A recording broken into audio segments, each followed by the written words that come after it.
BNP চরমোনাইকে শত্রু হিসেবে ধরে নিছে।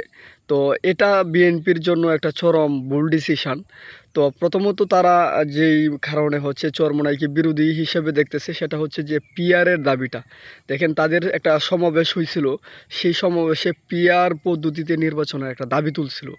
তো এই পিআর পদ্ধতিতে নির্বাচনের দাবি তোলার কারণে বিএনপি মনে করছে যে তারা হচ্ছে বিএনপিকে মানে ক্ষমতায় অতি দ্রুত ক্ষমতায় দেখতে চায় না, বা তারা হচ্ছে বিএনপিকে একটা মানে ভিন্নভাবে উপস্থাপন করতে চাচ্ছে।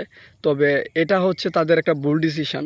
তো বিএনপি যদি চরমোনাইকে জানার চেষ্টা করতো তাহলে সেটা হচ্ছে ভালো হতো। কারণ হচ্ছে দেখেন, চরমোনাই কিন্তু 2008 সাল থেকে পিআর পদ্ধতিতে নির্বাচনের জন্য দাবি তুলছে।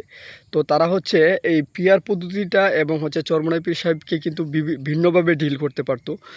দেখা যাচ্ছে যে তাদের বিষয়টাকে মানে অতি গুরুত্ব দেওয়ার কারণে দেখা যাচ্ছে সালাউদ্দিন কাদের যে ভুলটা করছেন বিএনপির মুখপাত্র, তিনি হচ্ছে কোনো একটা কথা কিন্তু হচ্ছে তিনি চরমোনাইয়ের কোনো কথাই কিন্তু তিনি ছাড় দেন নাই।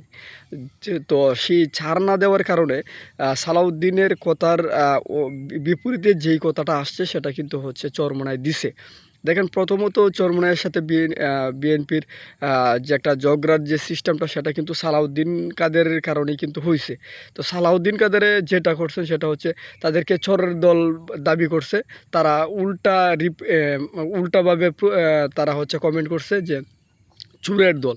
তো চরমোনাইকে যেইভাবে আঘাত করছে চরমোনাই কিন্তু সেইভাবে তাদেরকে হচ্ছে রিপ্লে করছে। তো এটা হচ্ছে বিএনপির একটা চরম ভুল। তারা হচ্ছে যে ভিন্ন মত সহ্য করতে না পারার একটা চরম ভুল। তারা হচ্ছে বহুদলীয় গণতন্ত্র সূচনায় কিন্তু তাদের মধ্য দিয়ে হয়েছে, কিন্তু এখন দেখা যাচ্ছে এখন যে বিএনপির যে মানে তারা যারা হচ্ছে দায়িত্বে আছে তারা কিন্তু হচ্ছে ভিন্ন মতকে সহ্য করতেছে না।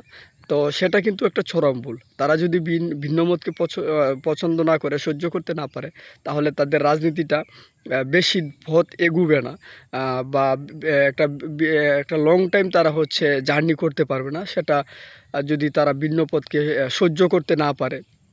তো যাই হোক, বিএনপি হচ্ছে একটা মানে বড় শক্তি। তারা হচ্ছে সব দলকে এখন বিরোধী বানিয়ে ফেলছে। এটা হচ্ছে তাদের অন্যতম ভুল। দেখা যাক আগামী রাজনীতিটা কি হয়।